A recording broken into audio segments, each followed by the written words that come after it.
Saludos, soy Olga Quiñones y esto es Radio TV Taína. Me encuentro muy contenta poder volver a conducir este nuevo programa 117.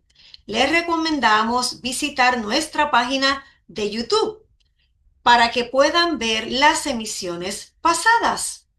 Hoy, para dar inicio, contamos con el profesor Ángel Rodríguez León. Él es de Puerto Rico, es educador y se desempeña como profesor de Historia y Sociología en varias instituciones universitarias de Puerto Rico. Desde el 2002 es copresidente del movimiento independentista ostosiano, el MIN. Él nos hablará de la degradación del Estado norteamericano en lo que debemos mantenernos alertas tras la pérdida de su hegemonía en el mundo. Profesor Ángel Rodríguez, ¿podría decirnos cómo valora este declive de la hegemonía de los Estados Unidos? Pues saludo a todas las personas que nos están viendo y escuchando. Muchas gracias por tener la oportunidad, por darme la oportunidad nuevamente de estar en Radio TV Taína. Sobre lo que me preguntas, pues Estados Unidos lo hemos visto en estos últimos tiempos, sobre todo bajo la presidencia de Trump, con una agresividad tal vez mayor de la que habíamos estado viendo en décadas anteriores. Haciendo un repaso, aunque todos conocemos de cuáles eventos estamos hablando, pues la intervención en Venezuela, el secuestro del presidente Maduro y de Cilia Flores, el recrudecimiento del bloqueo, que se convierte en un bloqueo entonces físico naval en contra de Cuba, aumentando, ¿verdad?, la situación de carencia de ciertos suministros, entre ellos petróleo, en la hermana República Cubana. Y a partir del 28 de febrero, pues los ataques conjuntos con Israel en contra de Irán. Y todo esto acompañado también de una retórica bien agresiva, donde escuchamos al presidente básicamente insultando a otros líderes mundiales, no solamente al presidente, también el vicepresidente Vance, el secretario de Estado Marco Rubio, amenaza a otros países como a Colombia, a México, y también toda aquella guerra de aranceles que estuvimos viendo desde el principio de la presidencia de Trump. Y nuestro planteamiento es que toda esa agresividad es otra evidencia más de que Estados Unidos está ya dentro de un proceso evidentemente de declive de su hegemonía. Eh, Cuando una potencia mundial pues se encuentra muy segura de su posición, posiblemente no tiene que recurrir a todo este tipo de acciones y sobre todo de retórica. Hace lo que tiene que hacer y, ¿verdad? Y está muy segura de que las consecuencias van a ser positivas para ellos. Sin embargo, Estados Unidos no está en esa situación. Estados Unidos está en un proceso de debilidad relativa. ¿Por qué? Pues sobre todo por el ascenso y el fortalecimiento de otros actores en el campo internacional. Sobre todo estamos hablando de China, estamos hablando del reto o la competencia que representan los BRICS, que son este grupo de naciones emergentes que se han unido con unos propósitos económicos. Si hablamos de China, por ejemplo, el crecimiento y el adelanto tecnológico de China tiene bien preocupado a Estados Unidos. Y hablaba del gobierno hace un momento, pero sobre todo de esas empresas transnacionales, pero que tienen su peso mayor en Estados Unidos, se ven bien preocupados porque realmente la tecnología china está dando unos avances bien grandes y sabemos que históricamente cada cambio tecnológico, cada brinco o revolución tecnológica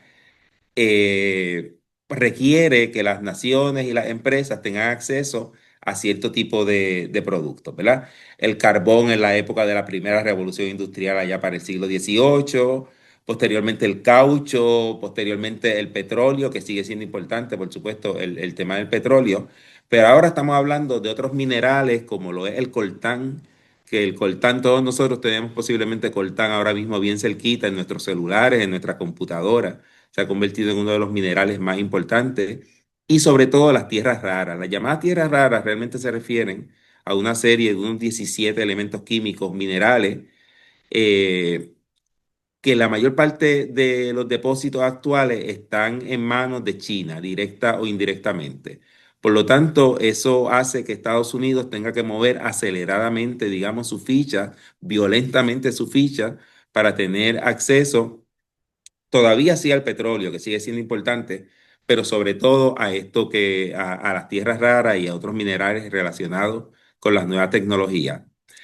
Para completar un poco el cerco, también los BRICS están empezando a tener intercambios comerciales utilizando otras monedas como los yuanes chinos, los rublos rusos y no el dólar. Y eso que han llamado la desdolarización de la economía, pues también es parte de lo que tiene a Estados Unidos en un momento de relativa debilidad o de lo que algunos han llamado una crisis de hegemonía, que no significa tampoco que esté a punto de caer, pero que evidentemente su fortaleza, la fortaleza que tenía, por ejemplo, en el periodo posterior a la Segunda Guerra Mundial, pues ya no existe. Y eso los tiene bien preocupados y es en gran medida por lo que están tan agresivos.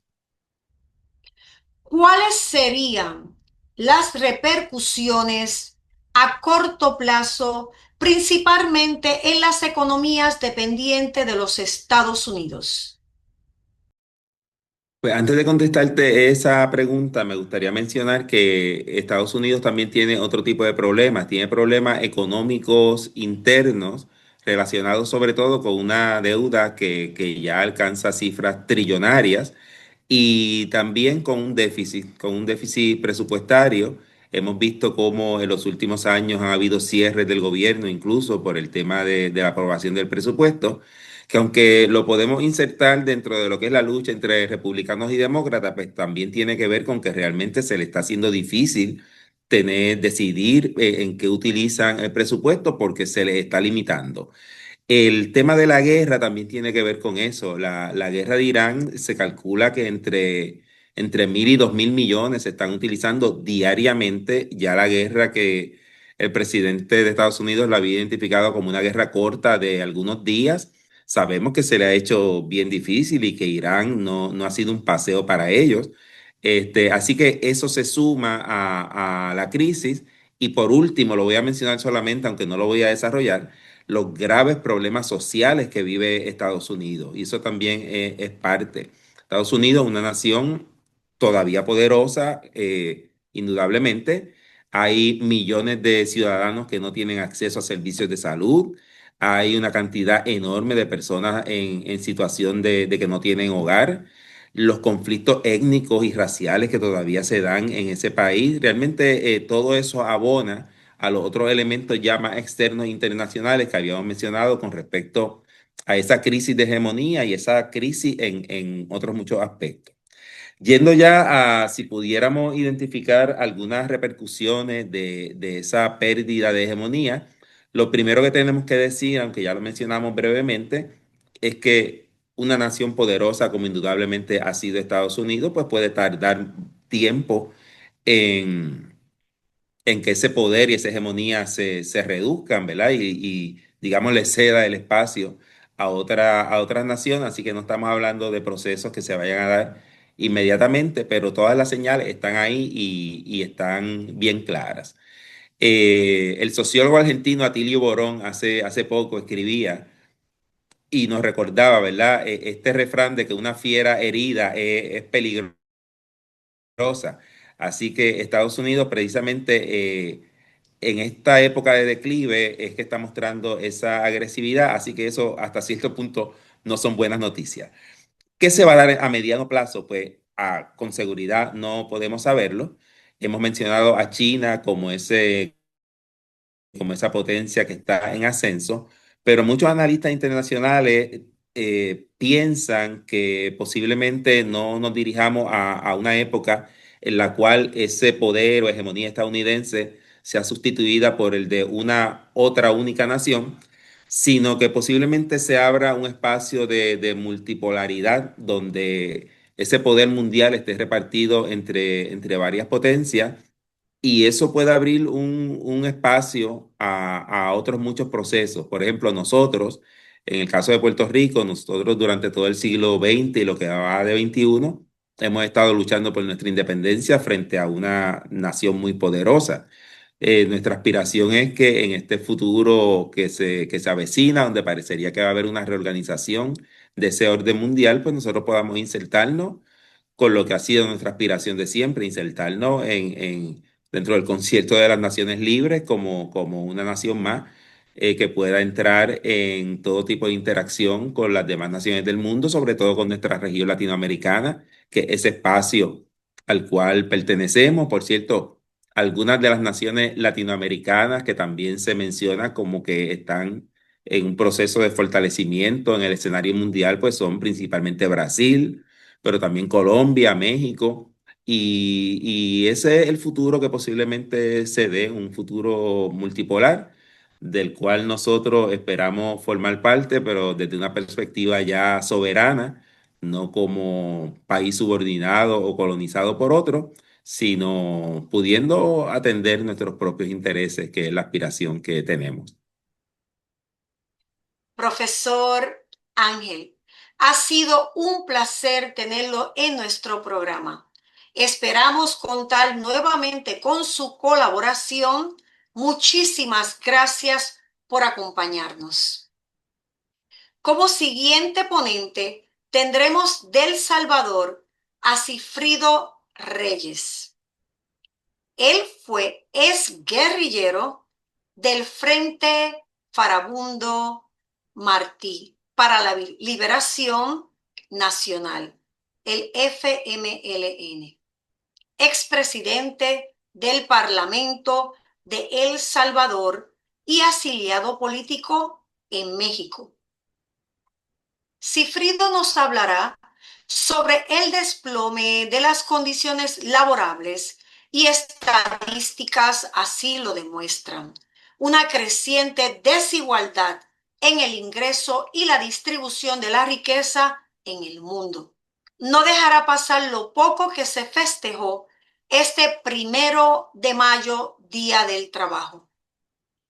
Cifrido, hay una gran pérdida de los derechos de los obreros en gran parte de los países latinoamericanos.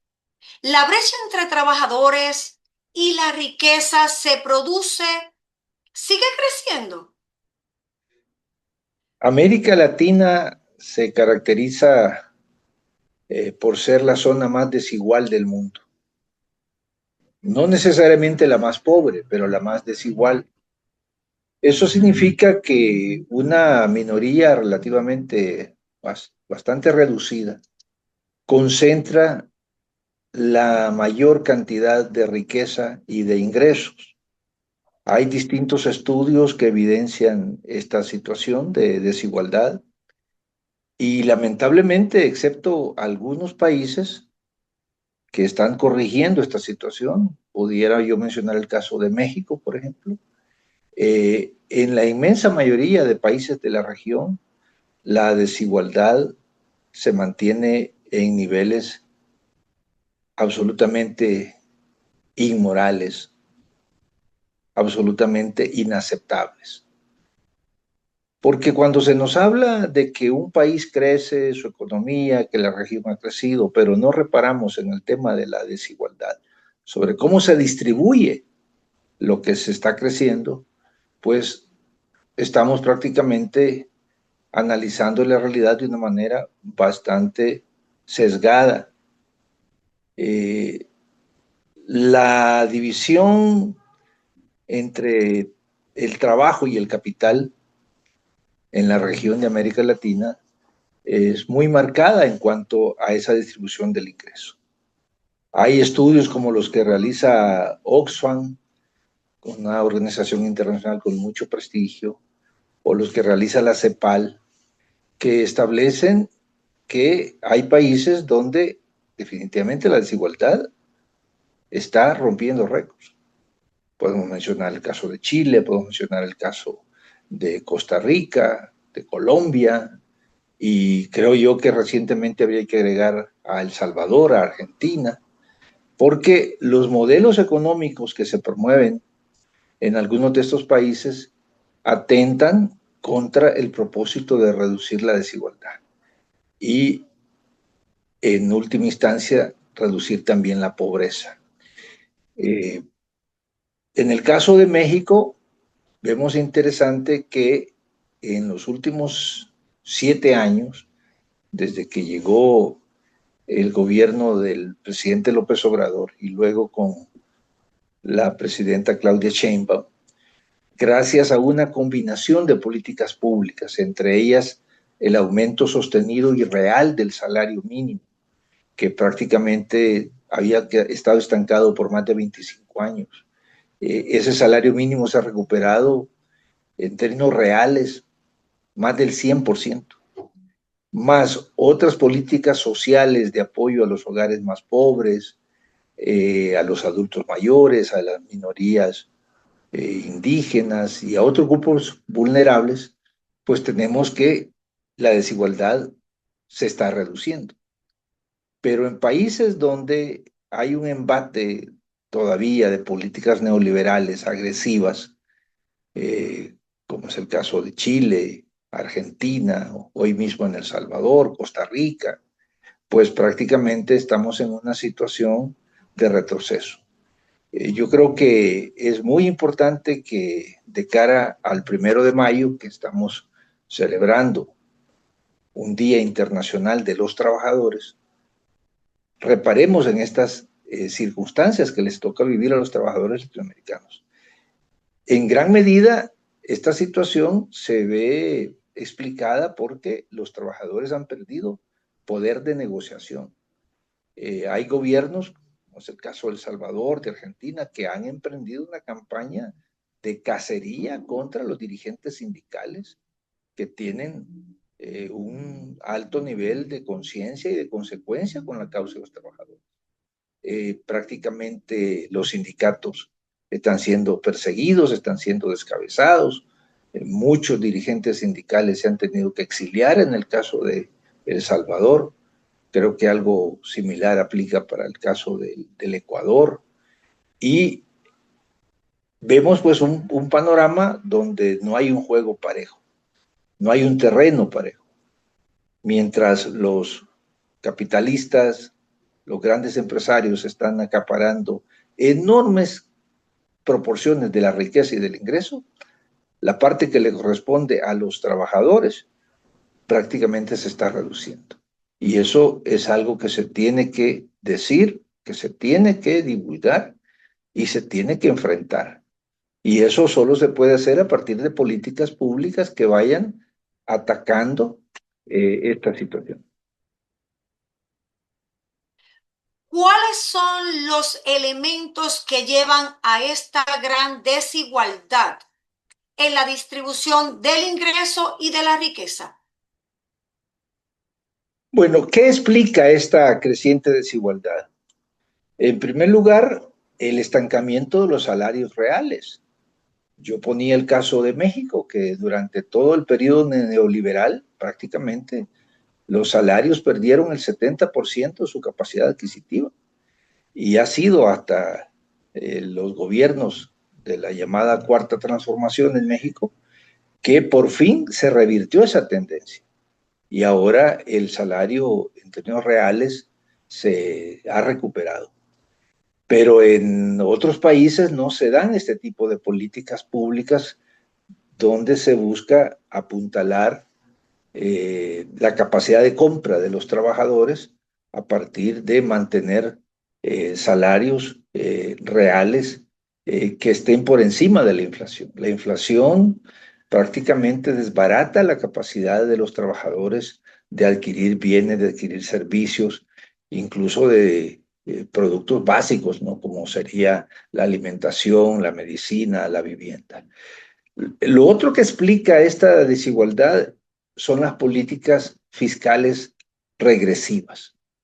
Lo vemos en países de América Latina, lo estamos viendo de manera obscena en Estados Unidos, donde los grandes oligarcas, la plutocracia que apoya a Donald Trump, se ve beneficiada por una serie de recortes fiscales, por una serie de incentivos fiscales a la vez, que prácticamente le trasladan riqueza a los más ricos, desde los sectores de menores ingresos. La clase media, los trabajadores, no tienen forma de evadir impuestos. Por ahí decía una reflexión de que los pobres y las clases medias pagan impuestos. Los ricos pagan contadores y auditores para no pagar impuestos.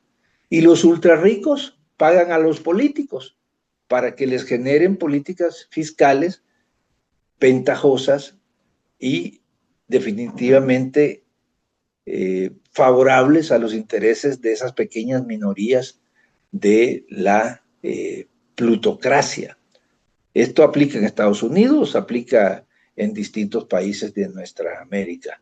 México, por ejemplo, a pesar de todo este gran esfuerzo que han hecho los gobiernos progresistas de los últimos 7 años, sigue siendo un país donde la carga fiscal es de las más bajas de América Latina. Anda alrededor del 16% del PIB, mientras países como Brasil anda su carga fiscal arriba del 30%, alrededor del 34%. Entonces, políticas fiscales regresivas, donde se acentúa la recaudación de impuestos en figuras como el IVA, y no impuestos al capital, y no impuestos a las ganancias, son las que generan este tipo de desigualdades. Por eso yo veo muy importante que se pueda revisar toda esa estructura legal y de políticas públicas que sustenta esta desigualdad. Hay que hacer reformas fiscales progresivas, es decir, que los que más tienen paguen más y los que menos ingresos tienen, pues que paguen una cantidad que no les afecte su nivel de vida, su capacidad para comprar alimentos, para comprar medicamentos, para comprar servicios básicos. Me parece sumamente importante. Hoy en día, unas pocas familias en cada país, y las podemos mencionar país por país, acaparan en algunos casos el 30, el 40% de la riqueza nacional. Es decir, el 1% de la población en países como México, como Chile, como Costa Rica, como Guatemala, como Panamá, acaparan hasta el 40% de la riqueza nacional. Es algo verdaderamente insultante, porque mientras millones de personas sobreviven con menos de $2 al día, estas grandes fortunas, esta plutocracia voraz, se ve beneficiada de esas políticas pro capital y no pro trabajo. Así que yo creo que además de celebrar un día más de los trabajadores y sus luchas, hay que apuntar a las bases que generan esa desigualdad. Aprovecho para enviar un saludo fraterno a todos aquellos que hacen posible este proyecto de la Radio TV Taína, que hace un aporte muy importante para romper la desinformación, romper con las falsas noticias y proporcionarnos otros ángulos para examinar la realidad. Al mismo tiempo, aprovecho para externar mi compromiso y mi solidaridad de toda la vida con el pueblo boricua, con el pueblo puertorriqueño que busca tener un país libre, soberano e independiente. Puerto Rico sigue siendo una daga clavada en el corazón de América Latina y el Caribe. Su situación colonial es inaceptable y nos unimos a las voces que reclaman independencia para Puerto Rico.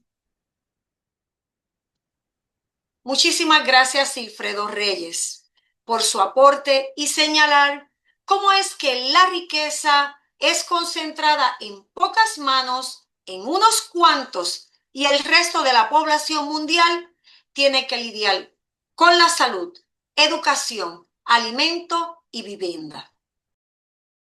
1 de mayo. El 1 de mayo de 1886, miles de obreros de Chicago se lanzaron a la huelga general por la jornada de 8 horas, pues obligaban a la clase obrera a trabajar de sol a sol, sin límite alguno en la jornada laboral. Mujeres, niños, hombres eran explotados sin consideración alguna por los patrones, y aun cuando trabajaban sin parar, la miseria reinaba en los hogares obreros. Esa demanda sigue vigente hoy, en la que tantos trabajadores y trabajadoras tienen extenuantes jornadas, doble y triple turnos y largas horas de transporte, y algunos laboran hasta los domingos. Las y los jóvenes difícilmente encuentran trabajo estable y con prestaciones. Hoy por hoy es necesario retomar la lucha por nuestros derechos laborales. Para continuar nuestro segmento cultural, hoy contamos con Tania Montserrat Tellez. Es editora de la revista Vivir para Contarlo, coordinadora de incidencia política de Fundación Semillas de Vida e integrante de la campaña nacional Sin Maíz No Hay País. Es internacionalista por la Facultad de Ciencias Políticas y Sociales de la UNAM y estudiante de maestrías en estudios latinoamericanos por la misma universidad. Montserrat platicará con nuestro compañero Karuki. Ella es una parte importante de esta revista Vivir para Contarlo, donde coincide parte de actores que vivieron y sufrieron la represión más brutal del gobierno priista en México y tomaron la decisión de participar en el movimiento armado para cambiar este país y darle una oportunidad a la transformación democrática y revolucionaria. Revista de testimonios y reivindicación a su sacrificio.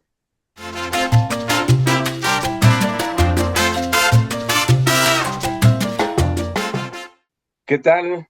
Muy buenas noches, amigos de Radio TV Taína. Hoy aquí con nosotros una gran amiga, compañera, Tania Montserrat Tellez. Es un placer tenerla aquí, que nos esté acompañando, porque vamos a hablar precisamente de uno de sus proyectos en los cuales es vital, Tania, forma parte de ese trabajo que es la revista Vivir para Contarlo. Y vamos a pedirle a Tania que pues haga una entradita ahí para nosotros, Tania. Muchas gracias, Karuki. Sí, pues muy contenta de acompañarles para platicarles sobre el trabajo que hacemos en la revista Vivir para Contarlo, dirigida por el colectivo Sobrevivientes de la Guerra Sucia. Sí, pues vamos a empezarle, Tania, ¿qué te parece si nos empiezas a comentar, si nos hablas de qué hace esta revista, qué es lo que presenta, Tania? Fíjate, Karuki, que desde el 2021, en mayo del 2021 sacamos el número 0, el piloto. Surgió como iniciativa de un grupo de personas sobrevivientes del proceso de represión de Estado en nuestro país, en México. Sé que este programa se ve en varias partes, ¿no?, del mundo, pero pues en México sufrimos este proceso denominado Guerra Sucia de represión estatal de crímenes de lesa humanidad contra combatientes del movimiento armado socialista. Entonces, gente que estuvo en el movimiento o familiares o de manera solidaria, hemos impulsado este proyecto para compartir testimonios, memoria, reflexiones y reconstruir memoria histórica. Sí, yo creo que esa era la necesidad, Tania, de que estuvieran acompañándonos y que nos mencionaran de qué está tratando esta revista, porque queremos en verdad invitar a los compañeros que ven este programa que se acerquen. Por ahí van a aparecer un link de donde se pueden tener el acceso directo a estas revistas. ¿Cuántas han producido, Tania? Este mes de abril del 2026 llegamos al número 63. Imagínate, Karuki, que es un esfuerzo autosostenido. Nadie nos financia, es autofinanciado y el trabajo también es de manera solidaria. Entonces, algunos compañeros publican mensualmente algún artículo, algunas otras personas solo de vez en cuando se les antoja un poema, un testimonio, una anécdota dentro del movimiento o siendo familiares o de análisis político, incluso a posteriori. Sí, de hecho, he visto que ha ido agregando como el panorama, abriendo su panorama a la revista con esta cuestión de análisis, porque no solamente son los testimonios, que son muy importantes, y no solamente eso, Tania, sino que de repente presentan gente que pues uno desconoce, a pesar de que está uno intentando documentarse sobre la situación que se vivió en esa guerra sucia, un periodo por ahí de los gobiernos priistas. Fue de lo más horrendo, lo más salvaje que hubo, la represión que se generó hacia esta gente que luchaba por un mundo mejor. Y eso ya lo mencionó nuestra compañera que hizo la presentación de la revista, ya hizo un poquito mención de la revista y de qué, de qué madera está hecha esta gente que luchó por mejorar el país, Tania. Sí, efectivamente, oye, pues en este periodo que bien mencionas, ¿no? Surgen varios movimientos, pues que forman parte de una expectativa de transformación política y social en México. Finales de los 60, 70, 80, que se extendió la represión de Estado, que en otros países de América Latina se habla mucho de dictaduras militares, Argentina, Chile, por ejemplo, y pareciera que en México eso sucedió diferente, pero en realidad, como mencionabas, el Partido Revolucionario Institucional constituía una dictadura de facto y además un régimen represor que aniquilaba toda oposición política. Entonces, todos estos grupos del movimiento armado socialista, pues sus integrantes, sus familiares sufrieron de asesinatos, desapariciones forzadas, violación a los derechos humanos, torturas, no solo a los involucrados en el movimiento, a los familiares, a las esposas, a los hijos, las hijas. Entonces, pues toda esta gente, fíjate, cuántos años después siguen los intentos ahora por continuar con este capítulo de la vida de nuestro país, que no puede terminar hasta que haya verdad, memoria y justicia. Eso, Tania, es parte de los objetivos de esta revista, ¿no? Que en verdad sí requerimos que haya un señalamiento, que haya un castigo, no lo que se hizo o lo que sabemos que se hizo fue de la manera más sucia, más cruel. No había ningún recato en la forma de la represión hacia esta gente, a estos compañeros que siempre lo expusieron y lo han dicho. Yo recuerdo por ahí algunos compañeros de la 23 de septiembre que decían, nosotros no entramos a esto por gusto o porque no teníamos nada que hacer, ¿no? Nosotros veíamos que queríamos transformar, queríamos una vida mejor, no solamente para nosotros, sino para todo el pueblo de México. Y es por eso que se metieron en una lucha armada y que bueno, pues la represión hacia ellos fue brutal, ¿no? O sea, fue brutal, no tuvo medida, ¿no? Y bueno, hasta la fecha seguimos enterándonos a veces de algunos casos que, como bien lo mencionaste, familias completas fueron desaparecidas o violentadas, ¿no? Torturadas, Tania. Así es, Karuki, y además, como mencionas, el espíritu, toda el horizonte de lucha. Fíjate, se puede resumir en una frase de Genaro Vázquez: lograr la liberación de México y una patria nueva o morir por ella. Fue gente que estuvo dispuesta a dar su vida por la transformación no solo de sus condiciones inmediatas, ¿no? Sino del colectivo, de nuestro país. Y como bien mencionas, pues hay procesos muy, muy vigentes todavía que empujan varias de las personas participantes de esta revista y otros compañeros, ¿no? De distintos movimientos, de distintas organizaciones de movimiento armado, que pues han empujado, por ejemplo, esta comisión para el acceso a la verdad, que se creó en 2021 en el país para investigar toda la violación, las violaciones graves a los derechos humanos que hubo en este periodo. Lo cerraron desde 1965 hasta 1990 y en todo este proceso, pues, digamos, desde varios frentes se ha buscado impulsar que se conozca quiénes fueron los perpetradores de la violencia, dónde están los compañeros y compañeras perseguidos, desaparecidos de manera forzada, ¿no? Que se explique, por ejemplo, esto que hasta hace pocos años empezó a documentarse más ampliamente, los vuelos de la muerte en nuestro país. Parecía que esto solo pasaba en Argentina y ahora es bien sabido que en México hubo vuelos de la muerte, cómo fue la dinámica, ¿no? Entonces, todo esto es un proceso vivo, no es algo del pasado, es algo que nuestro país sigue sintiendo, que está en nuestros corazones y que esto no puede darse como carpetazo, sino hasta que haya verdad y justicia, como mencionaba. Sí, Tania, mencionaste un capítulo muy triste que nos venimos enterando, los dichosos vuelos de la muerte, ¿no?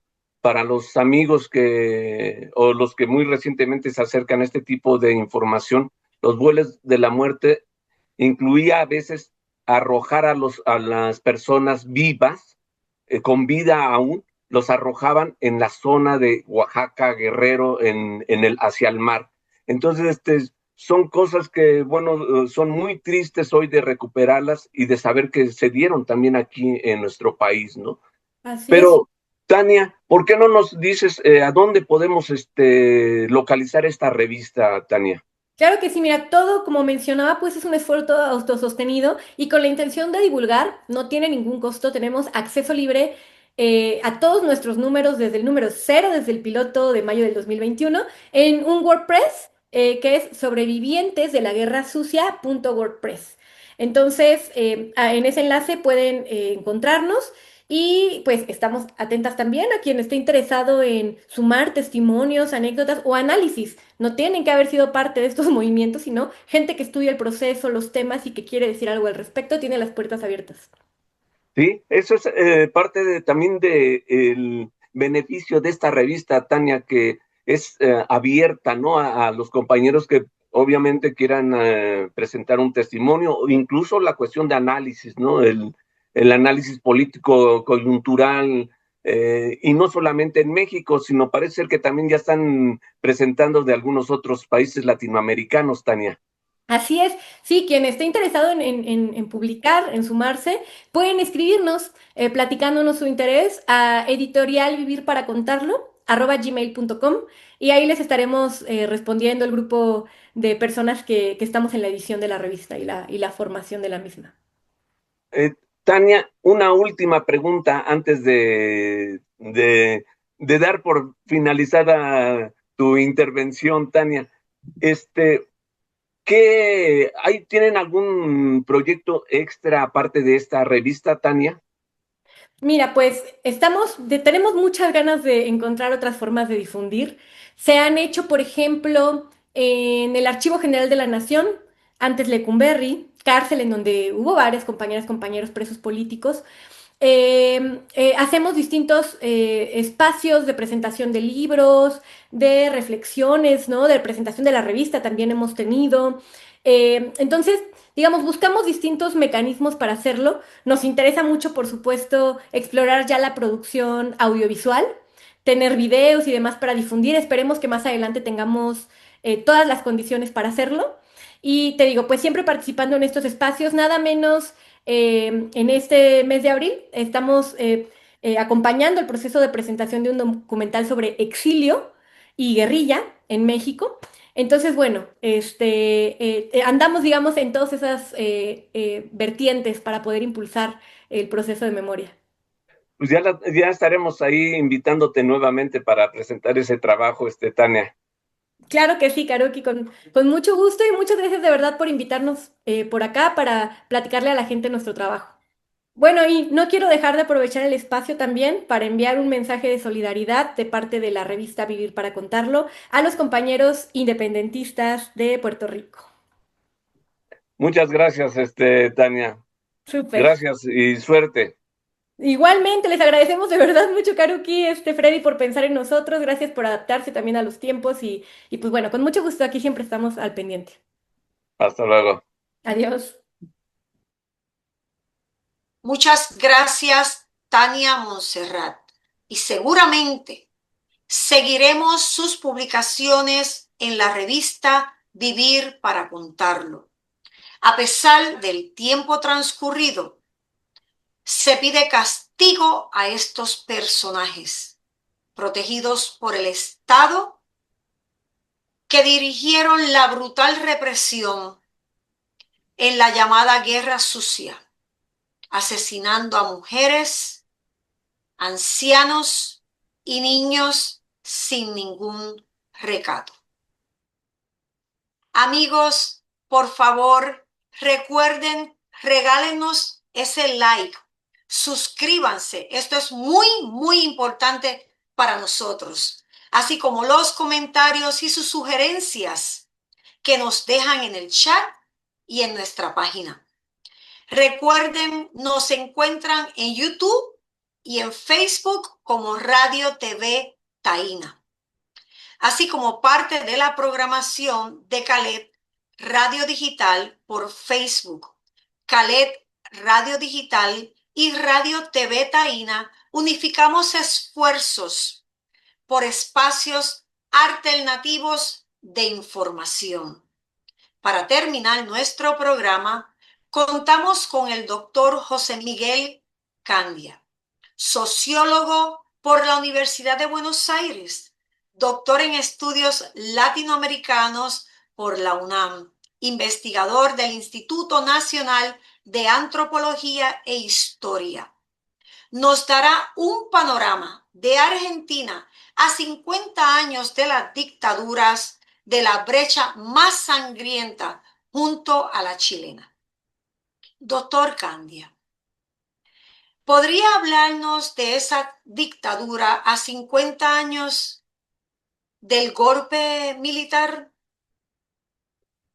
Desde México, un saludo afectuoso a los compañeros puertorriqueños que se preocupan por la independencia de su país y pensando un poco en lo que fue el triste papel de suelo puertorriqueño en la invasión, en el ataque a Venezuela, con más razón para reafirmar el movimiento independentista. Para Radio TV Taína, un saludo, como digo, desde México. Quiero comentar con ustedes algunos temas referidos a la situación de Argentina en este 50 aniversario del triste, muy triste golpe de Estado del 24 de marzo de 1976.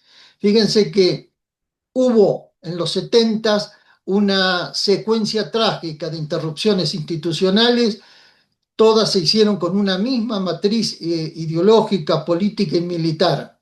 En agosto de 1971, un golpe de Estado en Bolivia contra el gobierno popular de General Torres. En junio del 73, autogolpe del presidente uruguayo Juan María Bordaberry. Septiembre de ese año, golpe de Estado del general Pinochet contra el gobierno popular y democrático del presidente Salvador Allende. Y 2 años y medio después, 24 de marzo del 76, golpe de Estado contra el gobierno de la señora Isabel Martínez en la República Argentina. Fue el golpe más sangriento de toda la historia del Estado argentino como Estado independiente. La secuela que dejó fueron los más de 30.000 desaparecidos, hasta la fecha reclamados, vivos o muertos, sabemos que están muertos, pero la bandera de los derechos humanos dice eso: memoria, verdad y justicia. El eje económico del golpe de Estado fue destruir la industria argentina, destruir los derechos laborales y sociales de los trabajadores y sectores populares y aniquilar a las fuerzas populares y de izquierda, con una estrategia represiva que fue común también a los otros dictadores que mencioné, Bolivia, Uruguay y Chile. Secuestro. Ellos decían detención, no era detención, era secuestro. Tortura y lo que se llamaba disposición final, que era un eufemismo cínico para ocultar lo que realmente sucedía con el prisionero, que era su ejecución y los cuerpos en muchos casos arrojados al Río de la Plata o al mar. Esa fue la estrategia que aniquiló a más de 30.000 militantes populares en la República Argentina. Entre otras secuelas, hay que decir, además de desempleo, quiebre del aparato industrial, entrega del patrimonio nacional al capital extranjero, miles de exilios, miles de personas militantes o no de la causa popular, pero identificados con las banderas del progresismo y de la justicia social, que debieron abandonar el país. En esa época, pensemos, segunda mitad de los 70, algunos con rumbo a Venezuela, otros a España y muchos a México. Me cuento entre ellos. Soy un orgulloso beneficiario de la solidaridad del pueblo y del Estado mexicano. Acá pudimos reconstruir nuestra vida, hacer campaña contra la dictadura de Videla y continuar en tareas de construcción política que permitieron restablecer la democracia. En octubre de 1983, con un proceso electoral del que salió triunfante Raúl Alfonsín, un candidato de centro de una histórica fuerza de centro también, de centro democrática, llamada Unión Cívica Radical. Lo terrible, compañeros boricuas y amigos latinoamericanos, es que 50 años después estamos en una situación muy, muy complicada en la República Argentina con un gobierno ultraconservador. Quería dejar ahí lo que hace al tema de la dictadura que se instauró en marzo de 1976, compañeros de Radio TV Taína. Doctor Miguel, ¿cómo se aprecia el futuro para el pueblo argentino en manos de la ultraderecha, presidente Javier Milei? El 50 aniversario del golpe de Estado de 1976 coincidió con una ironía cruel de la historia, o casi una burla de la historia, con la vigencia en Argentina de un gobierno ultraconservador, gobernado por un payaso, porque no se le puede decir otra cosa, un merolito, alguien desquiciado que se llama Javier Milei. Lo triste de esto es que fue elegido electoralmente, fue elegido por el voto ciudadano, no surge por un gobierno de facto, ni por una conspiración militar a la antigua, ni por un golpe de Estado también como en los viejos tiempos.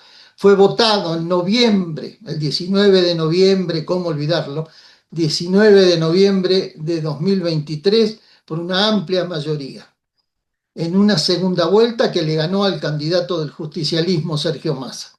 Asumió la presidencia el 10 de diciembre de 2023 y de ese año para acá, alguien que manifiesta abiertamente apoyar la política de Donald Trump y del primer ministro israelí Benjamin Netanyahu, que dice ser el presidente más sionista del mundo, que afirma con toda desfachatez que la justicia social es una aberración, que las políticas pacifistas y la agenda woke no son más que la decadencia de cierta izquierda pasada de moda, es el actual presidente.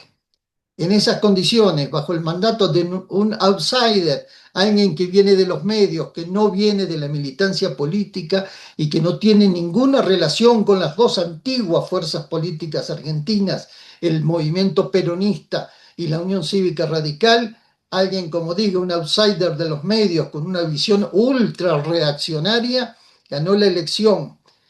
Y para colmo y para bochorno del pueblo argentino, o por lo menos de quienes sentimos que esto es un disparate lo que está ocurriendo, volvió a ser ratificado en las elecciones de medio camino, en las elecciones legislativas de octubre de 2025, octubre del año pasado. Todavía está fresco el golpe que recibimos. Esas son las condiciones en las cuales se tuvo que llevar a cabo todas las ceremonias y marchas populares de recordación, de conmemoración de lo que fue el golpe de 1976. Argentina está en uno de los peores momentos de la democracia restaurada. Recordemos que se recuperó la democracia, como decíamos hace un momento, en octubre de 1983 con la salida de la dictadura que se había instaurado en 1976. Se recuperó la democracia y hubo momentos muy tristes, muy bochornosos, como los gobiernos de Carlos Menem, entre otros, que de algún modo es un precursor de lo que está haciendo ahora Javier Milei. Privatizaciones, entrega del patrimonio nacional, entrega de tierras en la Patagonia a intereses extranjeros, entrega del puerto de Ushuaia en la lejanísima isla Tierra del Fuego, viéndola desde el continente, claro, allí donde se termina el mapa, esa punta que significa así, la punta del cono, hablando del cono sur, ahí donde los militares norteamericanos van a instalar una base de control del tránsito marítimo y del tránsito satelital, que es lo que más le preocupa por su competencia cochina. Ese es el gobierno de Javier Milei. En el plano de la cultura, el golpeteo a las instituciones educativas, sobre todo a las de educación pública, retaseando presupuesto, el golpeteo a las instituciones y organismos de derechos humanos que fueron literalmente desmanteladas. En la cultura, al cine, por ejemplo, y a la literatura, a las editoriales, se les suprimieron las ventajas que tenían en materia impositiva y en la entrega de créditos a bajas tasas de interés. Todo eso es lo que representa Javier Milei. Ni hablar, acaba de hacer una visita vergonzosa a Israel, avalando el ataque a Irán y el ataque al pueblo gazatí, también al pueblo libanés. Ese es abandonando una tradición limpia de neutralidad que tenía Argentina en toda su historia. Ese es el momento que se está viviendo en Argentina y pensemos que el año que viene habrá que votar para elegir un nuevo presidente. Ojalá y no pueda repetir este señor un nuevo mandato porque sería entonces sí para despedirnos de la política para siempre. Desgraciadamente tengo que hablar en estos medios, compañeros de Puerto Rico. Disculpen, tal vez soy demasiado pesimista y demasiado enfático, pero me molesta, me enfadan estas cosas de ver cómo se ha regresado a las peores épocas de las políticas conservadoras. Gracias a ustedes, compañeros.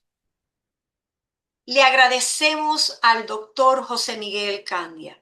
Su contribución esperamos volver a contar con ella. Es importante para el continente como experiencia de la lucha del pueblo argentino ante los gobiernos de la ultraderecha del presidente de Javier Milei. Muchísimas gracias. Como siempre, es un gusto transmitir un programa más para ustedes. Y agradecemos a nuestros seguidores que actúan en el chat en vivo con sus sugerencias. A nombre de Radio TV Taína, queremos agradecer en la producción técnica y edición a Freddy Vadillo. En la producción ejecutiva, a Juan Antonio Papo Castillos y a Ramón O'Neill Postmortem. Y a Enrique Caruqui, corresponsales de Colombia, doctora Angélica Dueñas; en Perú, doctora Amelia del Castillo; en Puerto Rico, David Rivera; en México, Enrique Aguilar. Colaboradores: Karen Rodríguez, Raúl Pérez y Anita Avilés. Amigos, si les ha gustado nuestro contenido, este programa, por favor, compártanlos, síganlos en las redes sociales. Eso es muy importante para nosotros. Suscríbanse y regálenos ese like. Se despide de ustedes su conductora en esta ocasión, Olga Quiñones. Esto es Radio TV Taína.